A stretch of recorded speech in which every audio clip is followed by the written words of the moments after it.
Prize the Lord, जय मसीह की। अब सभी लोगों का आज रविवार के दिन में आराध्य यूट्यूब चैनल सभी लोगों को स्वागत है।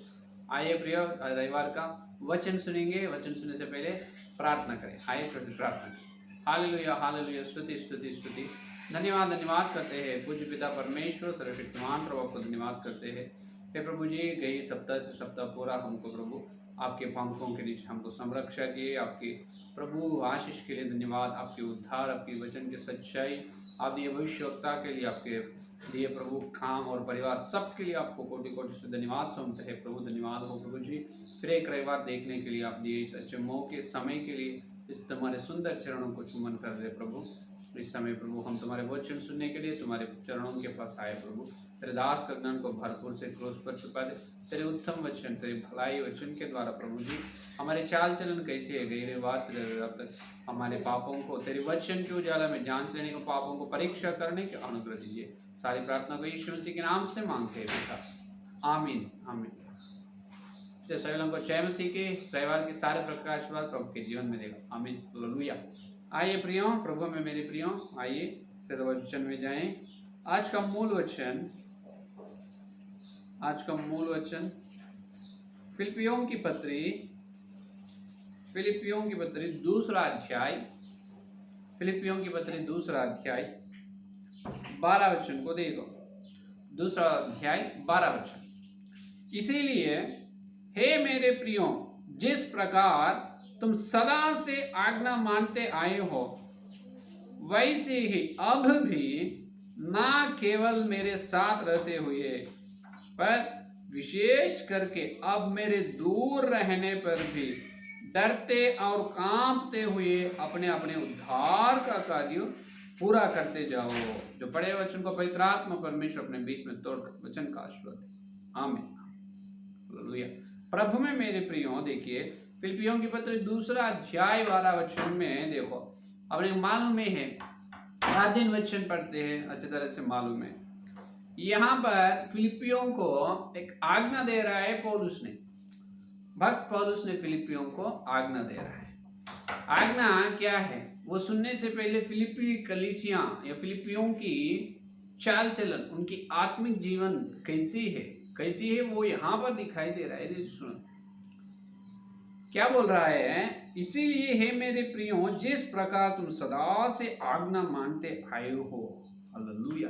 ये देखिए कितने भला गुण है, कितने भला कार्य फिलिपी कलीसिया लोगों के अंदर है। फिलिपी कलीसिया में एक अद्भुत सुंदर एक श्रेष्ठ काम है, एक भला कर्म उन्होंने करा। सदा आज्ञा को मानने वाला क्या है, सदा से आज्ञा मानते आए हो।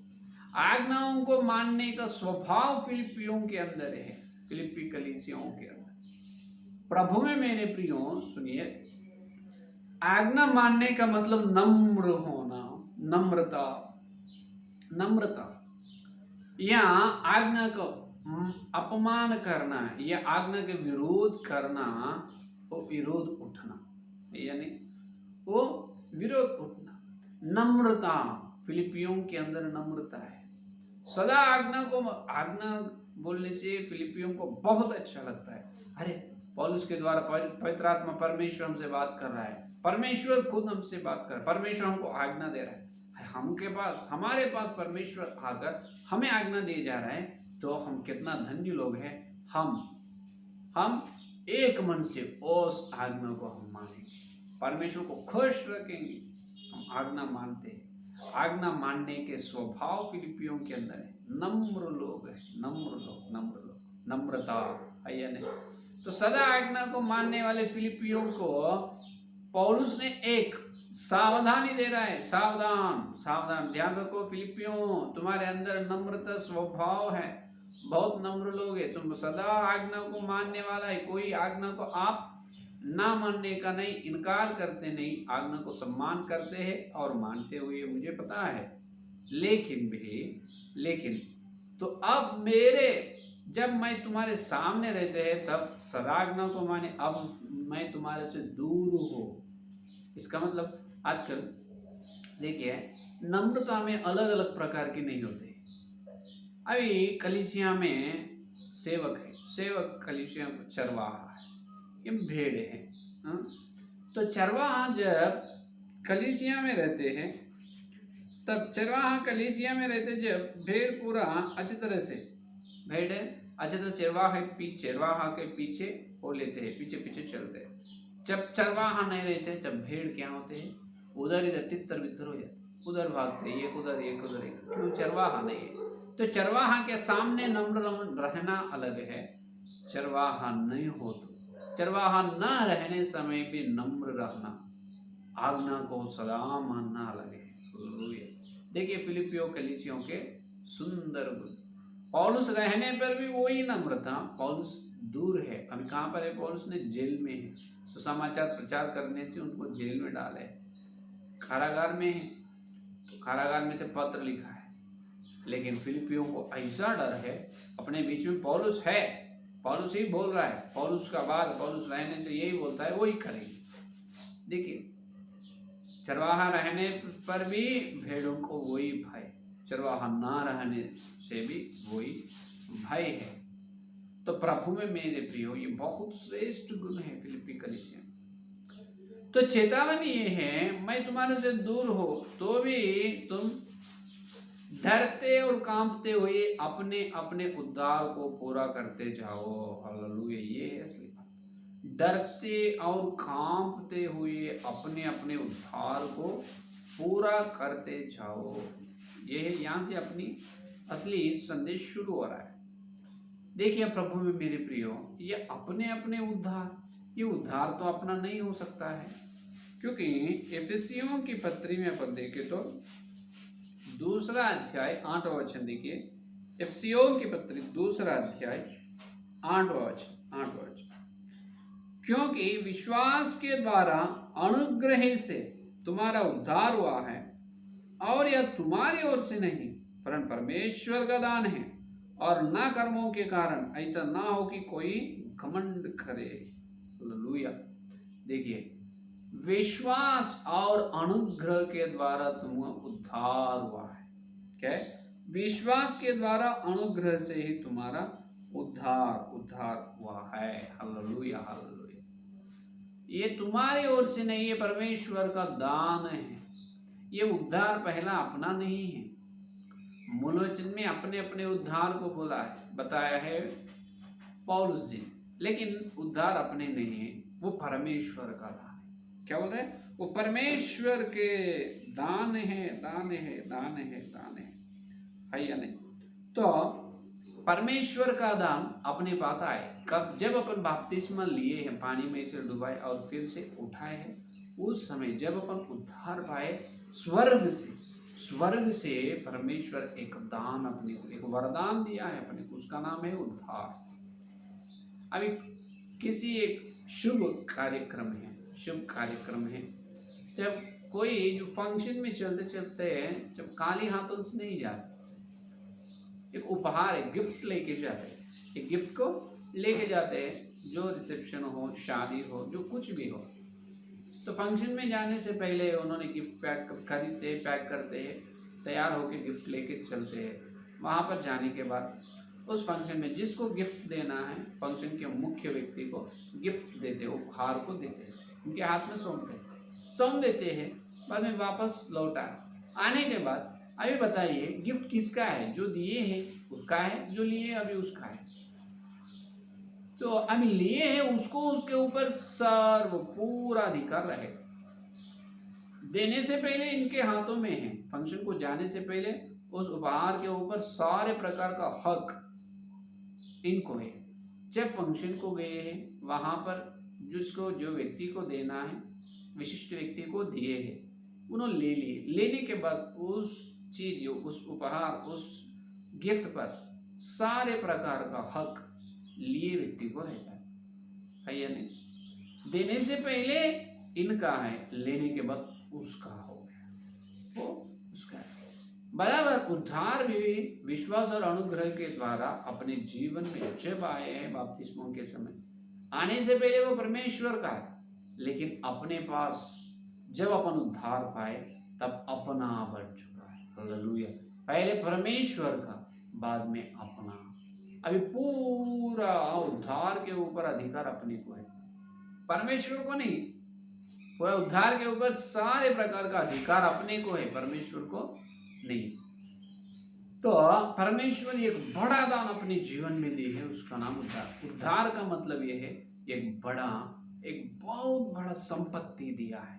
हालेलुया। क्या है? उद्धार का मतलब बहुत बड़ी संपत्ति है, उसमें लाखों नहीं कोटि कोटि कोटि प्रकार का आशीष उद्धार में है।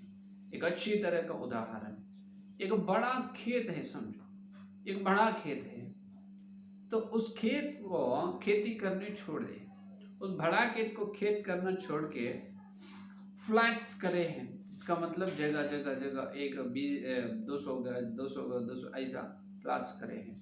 कितना? वो बहुत सारे प्लांट्स निकलेगा। इसका मतलब बहुत सारे आशीष उनको आएगा। संपत्ति है, यानी उद्धार संपत्ति भी एक खेत के जैसा, उसमें बहुत सारे प्रकार का अलग अलग प्रकार का प्लांट्स उसके प्रकार का अलग अलग प्रकार का आशीर्वाद है। यानी प्रभु में मेरे प्रियो, ये परमेश्वर का दान अपने पास आने के बाद अपना उद्धार बन चुका है, अपना उद्धार बन गए। तो यीशु मसीह में जो विश्वास किए है बपतिस्मा ली, वो कोई गरीबी नहीं, कोई गरीबी नहीं, सबसे ऊंचे सबसे अमीर लोग हैं, हालेलुया, सबसे धनी लोग हैं, हालेलुया हालेलुया। अरे उद्धार संपत्ति अपने को परमेश्वर दी है, उसमें बहुत कोटि कोटि आशीष है। धरती पर भी मिलेगा, स्वर्ग में जाने के बाद अनंत काल मिलेगा, हालेलुया। इस धरती पर जो करोड़पति है उसको उद्धार संपत्ति ने, स्वाभाविक संपत्ति है, और एक फल, यही फल उन्होंने मरने से उनके आत्मा नीचे अधोलोक में जाए। लेकिन यीशु मसीह में विश्वास किए व्यक्ति मरने से उसी फल उनके आत्मा स्वर्ग में जाएगी, हालेलुया। तो धरती में तुमको गरीब दिख रहा है, अरे हम तो अमीर है, धनी लोग हैं। तो अपने अपने उद्धार को डरते और कांपते हुए चलना है, पूरे करना। इसका मतलब बहुत लोग उद्धार के ऊपर मन नहीं लगा, उद्धार पर ध्यान नहीं रख रहा है या नहीं? उद्धार परमेश्वर दिए, हम लिए। अगर परमेश्वर उचित में अपने को उद्धार दी है फ्री में, अगर पैसे से उद्धार मिले तो घमंड करते, गर्व होते, हाँ फ्री में दिए परमेश्वर, मैं पैसे दिया सेवक को, 1 लाख रुपए देने से बपतिस्मा दी, 10,000 देने से 1,000 रुपये दिया, तुम जैसा दाम देकर मोल लिए है वैसा ही मैं भी पैसे देकर मैं बपतिस्मा लिया, उद्धार पाया हूँ, वरदान। वो तुम्हारा वरदान नहीं, मैं पैसे दिया अभी मेरा बन गया। ऐसे गर्व घमंड से बातें करते। तो इसीलिए उचित से परमेश्वर उद्धार संपत्ति तेरे पास है, तो जितना संपत्ति, जितना धन तुम्हारे पास है उतना भय रहेगा। गरीब को भय नहीं रहेगा। क्यों डरते? अरे पैसे कुछ भी नहीं, घर में कोई चोर आने वाला, चोरी करने के लिए भी कुछ भी नहीं, उसे जान से बिना कुछ नहीं। लेकिन अमीर लोग, धनी लोगों को हर समय डरते रहे, बहुत सारे करोड़ों रुपए कमाए, कोई अगर मैं मरे तो ये पैसे कैसा, अगर कोई चोर आके चोरी करे तो पैसे कैसा करना, हमेशा उसको हमेशा चिंता ही रहता है, सुख और शांति उनके दिल में नहीं रहेगी। तो उद्धार संपत्ति परमेश्वर ने अपने को दी है, लेकिन अपन चिंता नहीं, एकदम निश्चिंत है, किसी प्रकार का भय नहीं। अरे तेरे को कोटि कोटि करोड़ों रुपए की संपत्ति तेरे हाथ में सौंप है परमेश्वर, जितना डरना है उद्धार को मैं डरते और कांपते आगे चलना। उद्धार परमेश्वर का दान, अच्छे तरह से इस्तेमाल करना, अच्छे तरह से उपयोग करना है या नहीं? तो ऐसा डर नहीं है। डर क्यों नहीं है मालूम? परमेश्वर का उद्धार, अपना उद्धार बने हैं। अपने उद्धार बनने के बाद परमेश्वर गिफ्ट दिए है, उस गिफ्ट को कितने अच्छी तरह से अपन संभालना, कितनी अच्छी तरह से इस्तेमाल करना है, लेकिन करने नहीं। कारण क्या है मालूम? इब्रानियों की पत्री में एक वक्त पर उसने बताता है, इब्रानियों की पत्र 2 अध्याय 3 वचन में, 2 अध्याय 3 वचन में, तो हम लोग ऐसे बड़े उद्धार से उपेक्षा करके कैसे बच सकते हैं? हम लोग ऐसे बड़े उद्धार से उपेक्षा करके कैसे उपेक्षा कर, जहां पर उपेक्षा है, जहां पर अश्रद्धा, जहां पर उपेक्षा है, वहां पर भय नहीं रहेगा। जहां पर भय है वहां पर उपेक्षा नहीं रहेगा। हालेलुया। बात समझ में? जहां पर भय रहेगा वहां पर उपेक्षा नहीं रहेगा, जहां पर उपेक्षा है वहां पर भय नहीं। इसका मतलब आज कलीसिया के लोग, आज मंडली में, अपने जीवन में अपने को उद्धार पर उपेक्षा नहीं है, उपेक्षा नहीं है, श्रद्धा नहीं है, इसीलिए भय नहीं। अगर भय है, डर है उद्धार पर, परमेश्वर का दान डरते और कामते संभलना, इसको अच्छी तरह से डर है तो उपेक्षा नहीं रहेगी।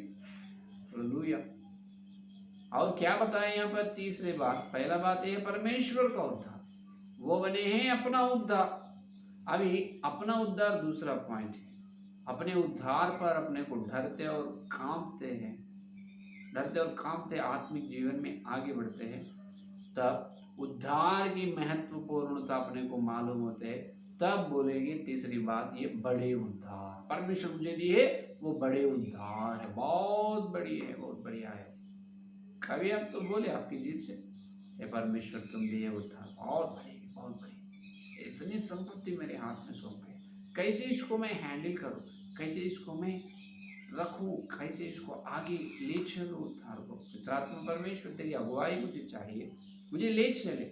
ऐसी प्रार्थना कभी तो की है नहीं, क्योंकि ये उद्धार संपत्ति बोल के नहीं मालूम है, और संपत्ति जहाँ पर है वहाँ पर डर रहना बोल के नहीं मालूम है, क्योंकि उद्धार पर तुमको क्या नहीं है?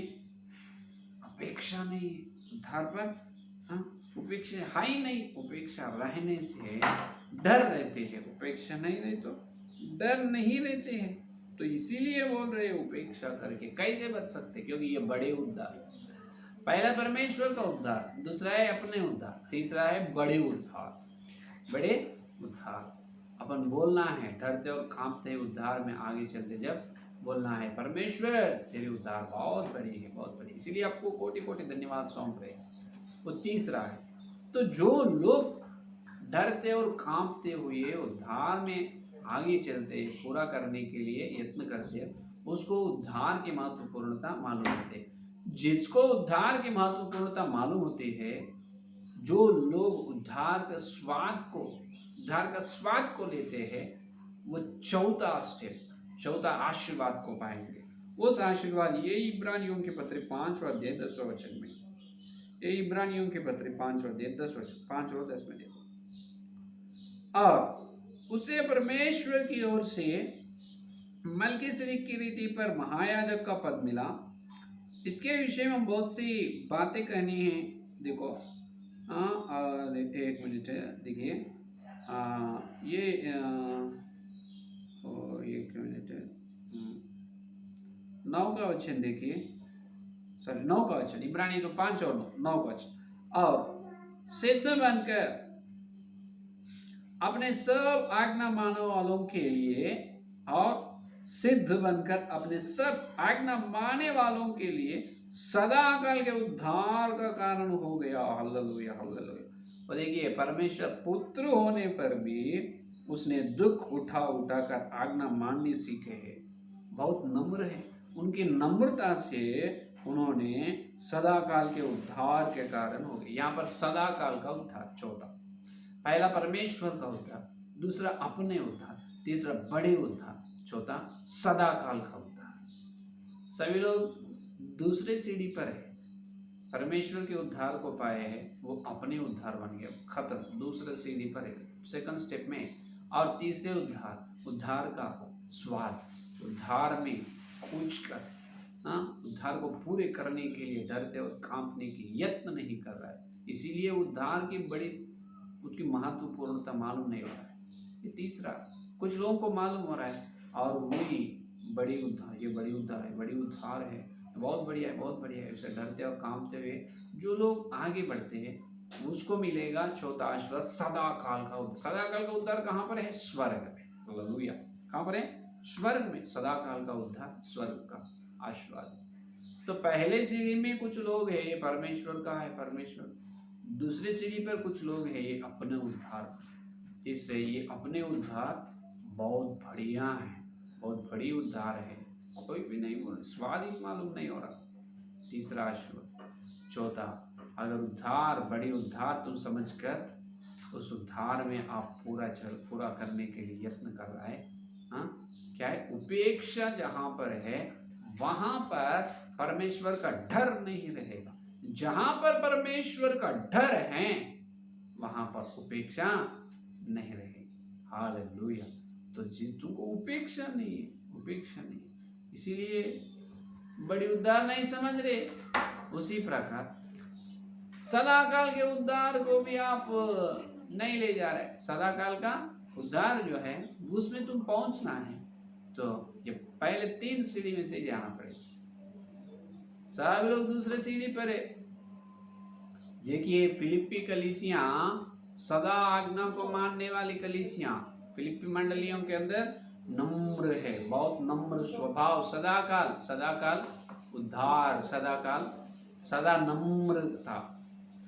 उसे सदा नम्र लोगों को इतनी बड़ी खतरा है, इतनी बड़ी खतरा है। पौलुस ने बोल रहा है सावधान फिलिपियों, तुमको सौंपे उद्धार परमेश्वर तुम्हारे बन चुके हैं, तो उस उद्धार में डरते और कांपते हुए उपेक्षा से, अपेक्षा से नहीं, उपेक्षा से, श्रद्धा से, मन लगाकर ध्यान से डरते और कांपते हुए पूरा करने की यत्न करो। वो संपत्ति है, उसके ऊपर डर रहना है, अच्छी तरह से उद्धार को इस्तेमाल करना है, तब तुमको मालूम होगा वो बड़ी उद्धार।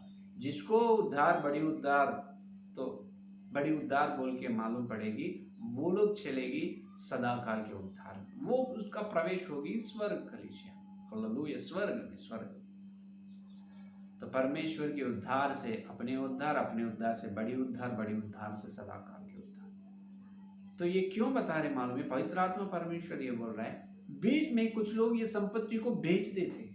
संपत्ति पर अभी उपहार दे दिए, आपको अपने को अधिकार है, अपने अधिकार, अपने उद्धार पर अपने को अधिकार है, परमेश्वर का नहीं। परमेश्वर क्या करेगा? देखेगा, सिर्फ हाल पूछेगा, लेखा पूछेगा, परमेश्वर बस उतना है।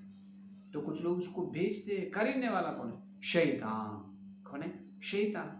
संपत्ति को कोई भी खरीदता है, शैतान क्यों खरीदता है? शैतान इसीलिए खरीदते हैं कि जब तुम बपतिस्मा लिए कुछ साल होने के बाद और तुम संसार में मिल गए और तुम घर वापसी के जैसा यीशु मसीह को छोड़ दिए, उद्धार को छोड़ दिए और तुम संसार में मिल गए, उसका मतलब क्या है? शैतान ने तुम्हारे पास से उद्धार संपत्ति को ले लिया।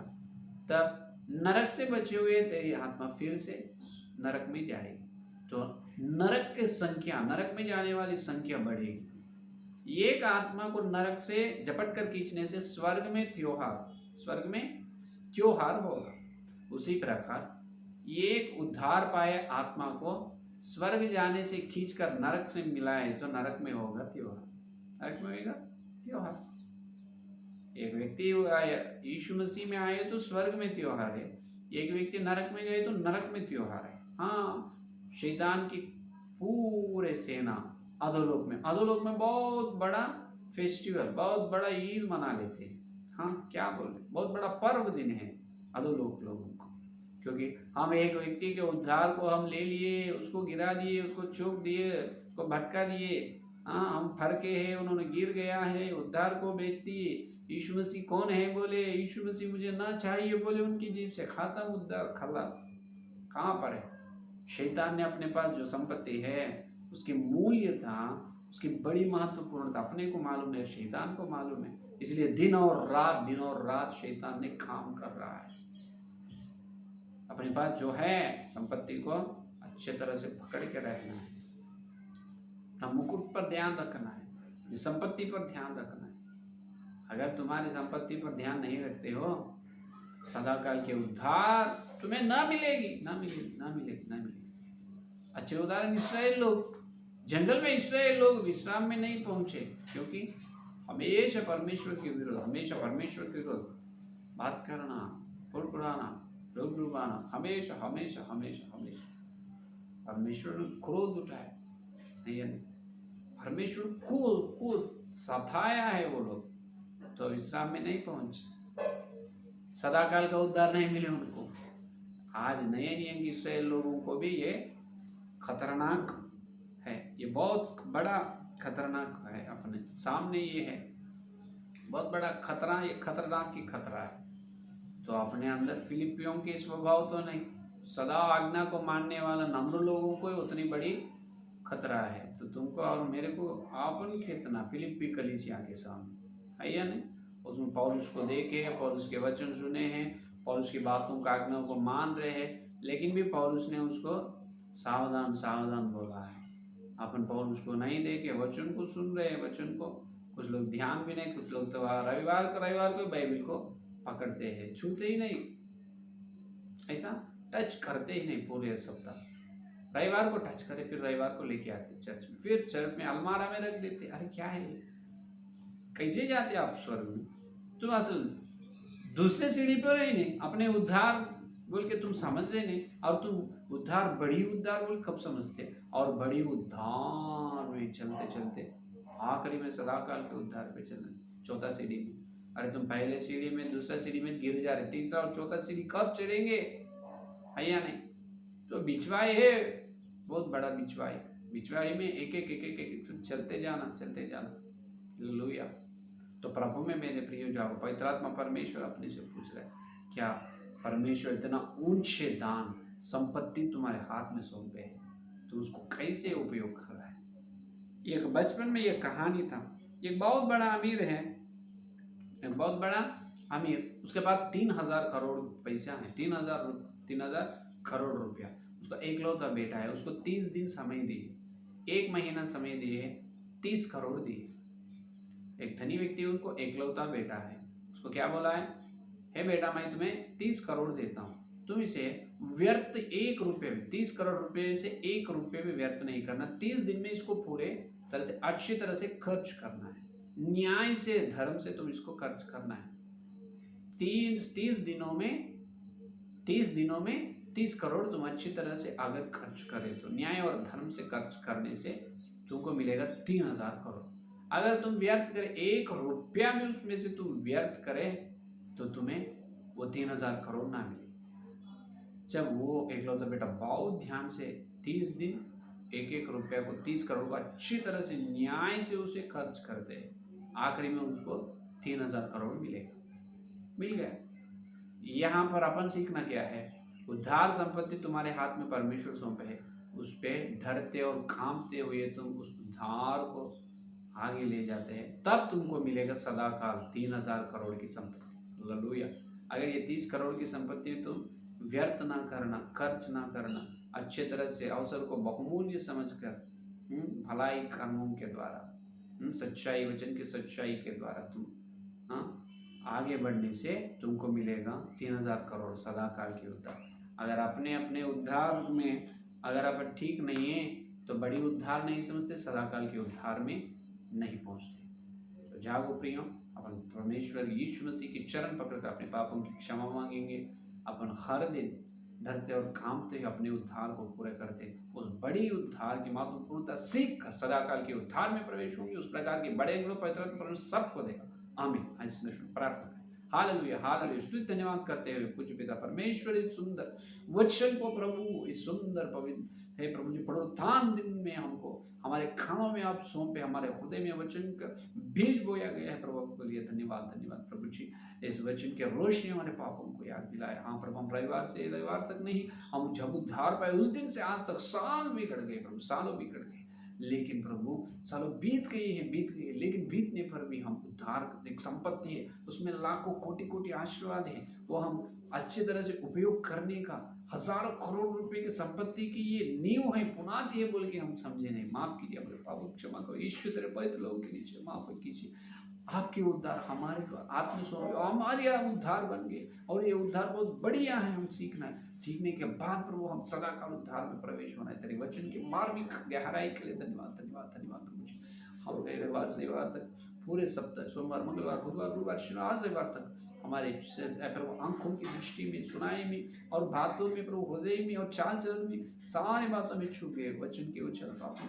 हे प्रभु जी, पापों की याद दिलाए, पवित्र आत्मा परमेश्वर पापों की याद, यीशु मसीह तेरे पवित्र लोग से हमारे पापों को क्षमा करो, क्षमा करो। भटक गए, छू गए प्रभु तेरे लाखों हमारे ऊपर छिड़को, तेरे लाहू से पाप को क्षमा करो, क्षमा करो, क्षमा करो। यदि अपने पापों को अपन जांच ले तो यीशु मसीह का पवित्र लोग सारे प्रकार का दमता से अशुद्धता से पवित्र बनाती है, विश्वास योग की प्रतिज्ञा है। तो यीशु मसीह के पवित्र लहू अपने पापों को क्षमा किए प्रभु के वो दुआ तो धन्यवाद करेंगे। हाल यीशु धन्यवाद करते प्रभु जी, तेरे पवित्र लहू हमारे ऊपर उठ छिड़काए, तेरे लहू से पाप को क्षमा किया, आपको धन्यवाद प्रभु जी।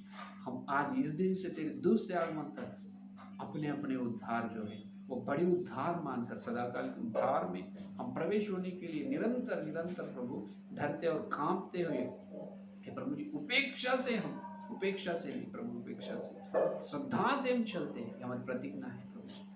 प्रतिज्ञा को हमें बोलो प्रभु जी, और आज थोड़े समय में तेरे प्रभु में जाने आप ही हमको पवित्रता से आगे चलाइए। यीशु मसीह के नाम से सारे प्रार्थना को मानते हैं, आमीन।